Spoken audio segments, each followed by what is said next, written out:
जिसके डर से आखिरकार विपक्षी नेता बचते हुए नजर आ रहे थे। आखिरकार वो देश के अंदर हो ही गया।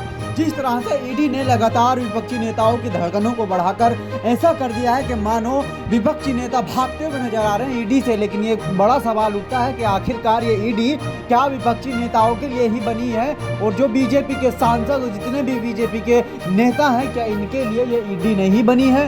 तो बड़ा सवाल जनता का उठता है और इसी के ऊपर आज चर्चा करेंगे। आखिरकार ईडी विपक्षी नेताओं पर क्यों निशाना साधती हुई नजर आ रही है? आपको पता ही होगा लोकसभा चुनाव 2024 में होने वाला है।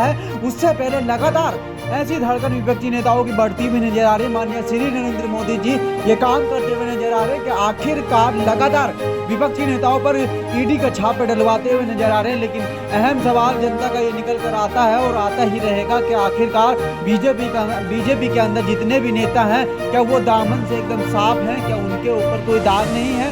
क्या वो एकदम ईमानदारी से काम करते हैं? तो आपको बताते चले सबसे ज़्यादा फंडिंग तो है इस टाइम बीजेपी के पास है। वो आखिरकार फंडिंग कहाँ से आई है कोई इसके ऊपर चर्चा नहीं करेगा।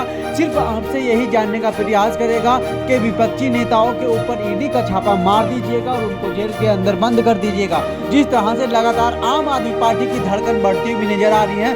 पहले मनीष सिसोदिया, फिर संजय सिंह और अब बारी आ रही है अरविंद केजरीवाल की, जो मुख्यमंत्री हैं दिल्ली के। जी हाँ, बड़ी खबर निकल कर आ रही है दिल्ली से कि पहले मनीष सिसोदिया को जेल के अंदर बाढ़ दिया था, उसके बाद संजय सिंह को और अब अरविंद केजरीवाल पर भी ईडी का छापा लगता हुआ नजर आ रहा है। लेकिन अरविंद केजरीवाल ने यह साफ कर दिया कि मैं ईडी को इंटरव्यू नहीं दूंगा, मैं उससे बच के ही रहूंगा, क्योंकि लगातार उन्होंने ऐसे कई खुलासे किए हैं जिसकी वजह से उनको लगता है कि ईडी के पास यदि मैं पहुंच गया तो मुझको लगता है कि वो मुझको भी जेल की सलाखों के पीछे भेज देंगे।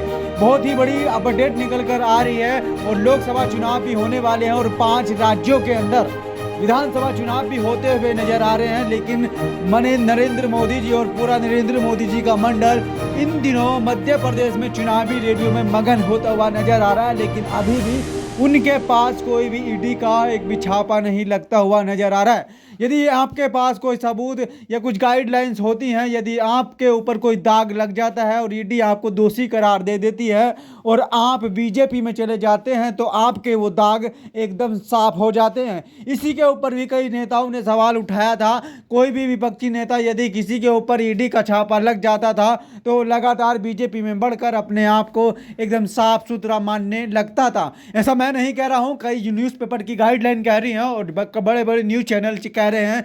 जिस तरह से आपको तस्वीरों में दिख रहा होगा काफी धड़कन बढ़ती हुई अरविंद केजरीवाल की नजर आ रही है। इन दिनों ईडी लगातार गरीबों पर भी प्रहार करती हुई नजर आ रही है। लेकिन ऐसा सवाल उठकर आता है कि आखिरकार देश का क्या होगा आने वाले टाइम में यदि